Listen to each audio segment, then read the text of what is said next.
students, welcome to the new video of DK Goyal Full Book Solution Series. तो students, आज की video में हम स्टार्ट करने वाले हैं chapter books of original entry journal. तो स्टूडेंट्स, ये अकाउंटेंसी का सबसे इंपॉर्टेंट चैप्टर है। ठीक है, मैं ऐसा क्यों बोल रहा हूं? क्योंकि जब भी अकाउंट्स के अंदर कोई ट्रांजैक्शन होती है उसकी सबसे पहले जर्नल बनाई जाती है, जर्नल एंट्री। इसीलिए इस बुक को बोला जाता है बुक्स ऑफ ओरिजिनल एंट्री। इस चैप्टर का नाम ही इसलिए बुक्स ऑफ ओरिजिनल एंट्री है, क्योंकि बुक्स ऑफ ओरिजिनल एंट्रीज को इसलिए बोला जाता है क्योंकि जर्नल में अकाउंट्स की सबसे पहली ट्रांजैक्शन रिकॉर्ड की जाती है। सबसे पहली बार कोई भी ट्रांजैक्शन अकाउंट्स में हो वो कहां रिकॉर्ड की जाती है? वो जर्नल में की जाती है। उसके बाद उसको लेजर में ट्रांसफर करते हैं, फिर ट्रायल बैलेंस बनाते हैं, फिर हम उसका प्रॉफिट एंड लॉसेस निकालते हैं। वो हमारे अगले चैप्टर हैं जो हम इसमें पढ़ेंगे। ठीक है, तो journal is the most important chapter, क्योंकि कोई भी ट्रांजैक्शन हो सबसे पहले उसकी जर्नल एंट्री बनती है। ठीक है, अब जर्नल एंट्री करने का एक सिंपल सा रूल होता है। वो क्या रूल होता है? Debit word comes in, credit word goes out. Debit word comes in का मतलब जो भी हमारे पास आएगा, हम अपने आप को फॉर्म मानते हैं जब भी हम क्वेश्चन करते हैं, जो भी हमारे पास आएगा हम उसको डेबिट करेंगे और उसके बदले में जो जा रहा होगा उसे हम क्रेडिट करेंगे। सिंपल ये रूल फॉलो करना है और जर्नल एंट्री बहुत ही आसान हो जाएगी। कैसे हो जाएगी? तो चलिए स्टार्ट करते हैं क्वेश्चन नंबर 1 से और देखते हैं कैसे इस एंट्रीज को किया जाएगा। तो पहला क्वेश्चन है, enter the following transaction in the journal of Ved Prakash and company. तो यहाँ पे हमें जर्नल बुक में वेद प्रकाश की एंट्री करनी है। हम कौन होते हैं? हम अपने आप को अकाउंट्स में हमेशा फॉर्म मानते हैं। ठीक है, तो हमारे पास एक फॉर्मेट होगा जो जर्नल का होगा। तो फॉर्मेट देखो, सबसे पहले जर्नल का फॉर्मेट देखते हैं। सबसे पहले डेट का कॉलम आता है। तो जर्नल एंट्री होती है वो क्रोनोलॉजिकल ऑर्डर में की जाती है, मींस डेट वाइज की जाती है। जो डेट पहले आएगी वो एंट्री पहले होगी, जो डेट बाद में आएगी उसकी एंट्रीज बाद में होगी। ठीक है, ठीक है। अब देखो इसका फॉर्मेट, तो पहले डेट का कॉलम आएगा, फिर आएगा पर्टिकुलर का जहां पे हमें एंट्री करना है, फिर नेक्स्ट है एलएफ। एलएफ का मतलब होता है लेजर फोलियो। अभी यहां से ट्रांजैक्शन लेजर में जाएंगी तब उसका यूज होता है। नेक्स्ट है अमाउंट। अमाउंट का कॉलम होगा, यहाँ पे अमाउंट के 2 कॉलम हो गए, अमाउंट एंड अमाउंट। एक कॉलम होगा डेबिट का, जो चीज हम डेबिट में लिखेंगे उसकी अमाउंट डेबिट में आएगी, जो चीज क्रेडिट में लिखेंगे उसकी अमाउंट क्रेडिट में आएगी। ठीक है, तो चलिए अब देखते हैं क्वेश्चन को करना कैसे है। तो फर्स्ट पॉइंट देखिए इस क्वेश्चन का, 2025 जनवरी 1 Ved Prakash started business with cash. अब देखो वेद प्रकाश यहाँ पे मालिक है, हम तो फर्म है, तो वेद प्रकाश ने हमको पैसा दिया। हम फर्म है तो हमारे पास क्या आया? हमारे पास आया कैश। और हमारा रूल क्या है? देखो रूल क्या है? डेबिट वर्ड कम्स इन, मतलब जो हमारे पास आएगा उसको हमने पहले लिखना है। तो हमारे पास क्या आया? कैश। तो कैश को हम क्या लिखेंगे? एंट्री में पहले लिखेंगे। पहले यहाँ डेट लिखो, डेट है 2025 जनवरी 1। तो जनवरी 1 लिख लेंगे, 2025 हमने कॉमन लिख दिया क्योंकि सारी ट्रांजैक्शन 2025 में हो गई। ठीक है, तो हमने यहाँ जनवरी 1 लिख दिया। अब हम लिखेंगे हमारे पास क्या आया? पैसा आया। तो हम क्या लिखेंगे? कैश। और कैश के बाद थोड़ा स्पेस देके लिखेंगे यहाँ अमाउंट। फिर हमें लिखना है डेबिट। तो डेबिट पूरा लिखना मुश्किल रहेगा तो हम शॉर्ट फॉर्म में लिखेंगे कैसे? DR, debit. तो कैश को डेबिट कर दिया, हमारे पास कैश आया। अब इसके बदले में हमें क्या देना है? तो हमें लिखना है क्रेडिट वर्ड गोज आउट, उसको क्रेडिट करना है जो इसके बदले में देना है। तो ये जो पैसा आया है इसके बदले में हमें क्या देना है? मालिक को एक ना एक दिन पैसा लौटाना है। तो यहाँ पे मालिक का अकाउंट क्रिएट हो जाएगा और उस अकाउंट का नाम क्या होता है? मालिक के अकाउंट का नाम होता है कैपिटल। तो इट मींस हमें क्रेडिट के अंदर कैपिटल लिखना है। ठीक है, तो यहाँ जर्नल एंट्री के अंदर क्रेडिट साइड खुद से नहीं लिखनी होती है, CR नहीं लिखना होता। क्रेडिट में लिखने के लिए हम ट्रांजैक्शन को सिंपल लिखते हैं 2। तो हमें ये 2 जो कैश है इससे थोड़ा सा आगे से लिखना है। 2 में जैसे हमने लिखा इट मींस ये जो ट्रांजैक्शन है ये क्रेडिट में चलेगी। ठीक है, तो क्रेडिट में किसी भी ट्रांजैक्शन को डालने के लिए हमें यहाँ पे सिर्फ 2 लिखना है। तो जैसे 2 लिखा तो ये क्रेडिट में एंट्री आ गई हमारी। अब 2 क्या आएगा? हमने अभी बताया कैपिटल आएगा, क्योंकि हमें कैपिटल छुपानी है इस कैश के बदले में। तो कैपिटल के बाद भी हम अमाउंट लिख देंगे। उसके बाद अमाउंट कितनी थी? अमाउंट लिखेंगे, तो अमाउंट थी 5 लाख रुपीज। तो कैश के अंदर 5 लाख रुपीज आएगा। तो कैश डेबिट में है तो कैश का जो अमाउंट आएगा वो डेबिट में आएगा, और कैपिटल जो है वो क्रेडिट में है तो इसका अमाउंट जो आएगा वो क्रेडिट से। ठीक है, अब इसके बाद हमें नरेशन लिखनी होती है। नरेशन का मतलब क्या है? सिंपल इस एंट्री को एक्सप्लेन करा जाएगा सिंपल लैंग्वेज में, इसमें हुआ क्या। तो नरेशन क्या है? हम यहाँ लिख देंगे सीधा, स्टार्टेड बिजनेस विद कैश। 2 जनवरी को एंट्री हुई है purchase furniture for cash 60,000 rupees. अब देखो हम फॉर्म है, हमने परचेज किया तो हमारे पास क्या आया, हमारे पास आया फर्नीचर और उसके बदले में गया क्या, पैसा। इट मींस यहाँ फर्नीचर इन्वॉल्व है, कैश मतलब है, जो आता है वो डेबिट में होगा, डेबिट वर्ड कम्स इन, मतलब हमारे पास आया है फर्नीचर, तो हम क्या लिखेंगे, सिंपल लिखेंगे फर्नीचर अकाउंट डेबिट, क्योंकि ये हमारे पास आ गया। अब इस फर्नीचर के आने के बदले में गया क्या है, पर गया है हमारा कैश। तो टू में ट्रांसफर क्रेडिट में लिखनी, क्रेडिट में लिखेंगे टू, लिखेंगे टू कैश अकाउंट। ठीक है, कितने रुपए का था, 60,000 का, 60,000 हमारा आ जाएगा फर्नीचर में और 60,000 आ जाएगा हमारा कैश के अंदर। ठीक है, अब यहाँ पे क्या लिखेंगे, नरेशन लिखेंगे परचेज्ड फर्नीचर, ये हम आराम से। अब नेक्स्ट रिपोर्ट, नेक्स्ट ट्रांजैक्शन है 4 जनवरी को, परचेज गुड्स फॉर कैश 47,000। तो 4 जनवरी को क्या किया, जैन 4 को हमने सामान खरीदा।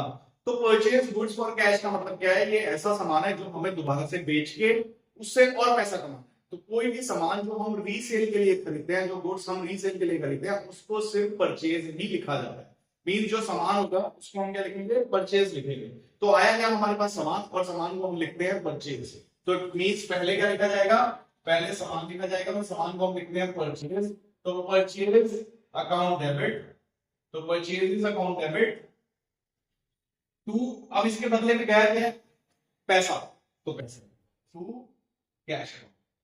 ठीक है, अब यहां पे रिलेशन लिख दो, परचेज्ड गुड्स। ठीक है, अमाउंट कितनी है इसकी, अमाउंट इसकी है 47,000। तो परचेज में भी 47,000 आएगा और पैसे में भी 47,000, सामान भी 47 का आएगा और पैसा भी 47,000। ठीक है, होगी ट्रांजैक्शन। नेक्स्ट देखते हैं 5th को, जैन 5 को, ट्रांजैक्शन बॉट गुड्स फ्रॉम निर्मल 28,000। अब देखो यहाँ पे बॉट का मतलब फिर से परचेज किया, हमने सामान खरीदा है, तो जब भी हम सामान खरीदेंगे तो उसको परचेजेस ही लिखा जाएगा, हम स्टॉक वगैरह नहीं लिखेंगे, क्या लिखेंगे, परचेजेस लिखेंगे। पर यहाँ पे कैश नहीं है, किसी का नाम है। तो हमने ये पहले पढ़ रखा है अकाउंटिंग इक्वेशन चैप्टर में, जब किसी का नाम होता है इट मींस एंट्री क्या है, एंट्री उधार में। ठीक है, तो एंट्री जब उधार में है तो मींस यहाँ कैश नहीं आएगा। पर हमारे पास आया क्या, ट्रांजेक्शन है परचेज गुड्स फ्रॉम निर्मल, तो हमारे पास आया सामान, तो हम सामान लिखेंगे, जो चीज आती है वो पहले लिखते हैं, debit word comes with, means जो चीज हमारे पास आई है उसको पहले लिखेंगे। मींस हमारे पास आया सामान और सामान को लिखते हैं परचेजेस, तो परचेज अकाउंट डेबिट। और इसके बदले में क्या जाएगा, इसके बदले में ये किस वजह से आया है, बदले में या किस वजह से आया है, वो हमें रीजन लिखना होता है दूसरी साइड पे। तो हम यहाँ लिखेंगे टू, क्यों लिख रहे हैं, हमने ये परचेज किया है उसका नाम लिख दो। किससे खरीद रहे हैं हम ये नाम, हम ये खरीद रहे हैं निर्मल से, क्या आएगा, निर्मल। अब देखो ये नाम है, तो नाम के आगे अकाउंट आप नहीं लगाओगे। ठीक है, नाम अगर किसी का आएगा तो हम वहां पे अकाउंट उसके बाद यूज नहीं करेंगे, बाकी सारी ट्रांजेक्शंस के बाद अकाउंट आएगा। ठीक है, इसकी अमाउंट थी 28,000। तो देखो 28,000 का सामान आया और 23,000 की हमें निर्मल को देने हैं, निर्मल हमारा यहाँ पे क्रेडिटर हो। ठीक है, नेक्स्ट है जनवरी 10 को हमने निर्मल से जो सामान खरीदा था उसकी पेमेंट कर दी। ठीक है, तो पेमेंट कर दी मींस अब हमारे पास में आया क्या होगा, हमारे पास है, देखो आया क्या है, हमारे पास निर्मल जो है उसकी हमने पेमेंट कर दी, तो उसका अकाउंट हमारे पास आया, गया क्या हमारे पास से पैसा। तो it means debit word comes in, जो आएगा उसको हम पहले लिखेंगे। तो निर्मल हमारे पास आ रहा है क्योंकि हम अपनी बुक्स में निर्मल का नाम हटाएंगे, तो निर्मल अकाउंट हमें लगाना नहीं है, निर्मल क्योंकि नाम है, तो निर्मल क्या है, अकाउंट हटा दो। और इसके बदले में गया क्या, हमने उसको पैसा दिया, कितना, 28,000। तो यहाँ पे भी 28,000 आएगा और यहाँ पे भी। ठीक है, इसकी एंट्री क्या होगी, पेड कैश टू निर्मल। ठीक है, यहाँ पे जिंदगी थी तो आप लिखो परचेज गुड्स फ्रॉम निर्मल, यहाँ आप लिखो। नेक्स्ट ट्रांजैक्शन, ये हमारी पेमेंट होगी। नेक्स्ट ट्रांजैक्शन है 16 परचेज गुड्स फ्रॉम राकेश। अब हमने क्या किया, फिर से यहाँ पे परचेज गुड्स फ्रॉम राकेश किया, मींस हमने सामान खरीदा, किससे, राकेश से सामान खरीदा। फिर से उधार होगा क्योंकि यहाँ पे कैश नहीं है, खाली नाम ही नाम है, तो सिंपल हमारे पास सामान है, जो आता है हम पहले लिखते हैं। तो एक ट्रांजैक्शन हुई है हमारी 16 को, तो जैन 16 को हमने सामान परचेज किया, तो क्या लिखेंगे, परचेजेस अकाउंट डेबिट, हमारे पास सामान आया तो हम परचेज लिख देंगे। और इसके बदले में क्या होगा, इसके बदले में अब हमें पैसा देना है, किसको, राकेश को। तो टू वाली साइड मींस में कौन आएगा, राकेश। नाम है तो हम लगाने की जरूरत नहीं है। इससे कितना सामान खरीदा है, इससे हमने सामान खरीदा है 12,500 का, तो 12,500। तो और यहाँ नरेशन लिख देंगे परचेज्ड गुड्स। ठीक है, नेक्स्ट ट्रांजेक्शन है हमारी 18 को, purchase goods from Rakesh for cash 15,000। अब हमने क्या किया, फिर से सामान खरीदा, हमारे पास सामान आया तो मींस परचेज आएगा। अब यहाँ पे कैश दिया और राकेश दिया, तो मैंने आपको ये बात पहले बता रखी है कि अगर नाम भी दे रखा हो और पैसा भी दे रखा हो तो नाम की कोई वैल्यू नहीं है, हमें सिर्फ कैश लेना है। तो मींस यहाँ पे क्या होगा, हमने उससे सामान लिया उससे और उसको पैसा दे दिया, तो एंट्री क्या होगी, हमारे पास आया क्या, हमारे पास आया सामान, और सामान को हम क्या लिखते हैं, परचेजेस। ठीक है, तो हम लिखेंगे परचेजेस फ्रॉम डेबिट टू कितना, हमने इसके बदले में क्या दिया है, हमने इसके बदले में दिया है पैसा, तो टू कैश। कितने का सामान खरीदा है, सामान खरीदा है 15,000 का, 15,000 परचेजेस में आएगा और 15,000 ही कैश में आएगा। ठीक है, लिख दिया। ये ट्रांजैक्शन हमारी हुई थी 18 को, तो यहां लिख देंगे 18। नरेशन लिखेंगे purchase goods for cash. Next transaction, last transaction है पेड रेंट फॉर ऑफिस 5,000। तो 20 को, जनवरी 20 को हमने रेंट पे किया ऑफिस का, तो देखो हमारे पास से आया क्या। तो ऐसी ट्रांजैक्शन में आप कंफ्यूज हो जाते हैं। तो देखो कई बार क्या होता है कि हम एक चीज से ही दूसरा पता लगा लेते हैं। मींस यहाँ पे पेड रेंट फॉर ऑफिस लिखा हुआ है, तो हम जब रेंट पे करेंगे तो हमें देना पड़ेगा पैसा, तो इट मींस हमारे पास एक साइड बिल्कुल क्लियर है कि पैसा यहां से जाएगा। ठीक है, तो जब ऐसी सिचुएशन होती है, आपको समझ ना आए कि आपको दूसरी साइड क्या लिखना है, तो जो साइड आपकी बिल्कुल परफेक्ट है कि पता है कि पैसा जाएगा, तो पैसा क्यों में आएगा, तो दूसरी तरफ कौन आएगा, जिसकी वजह से वो हो रहा है। तो पैसा क्यों जा रहा है, रेंट की वजह से जा रहा है, तो हम एंट्री क्या बनाएंगे, सिंपल, रेंट की वजह से पैसा जा रहा है तो रेंट डेबिट में है। तो हम इस तरीके से आइडेंटिफाई कर सकते हैं इस ट्रिक से कि दूसरी साइड कौन सी चीज है, हम बस एक साइड पे निकालने हैं। अगर हमें डेबिट का पता लग गया तो क्रेडिट वाला जो दूसरी वाला बंदा होगा वो दूसरी साइड पे आएगा।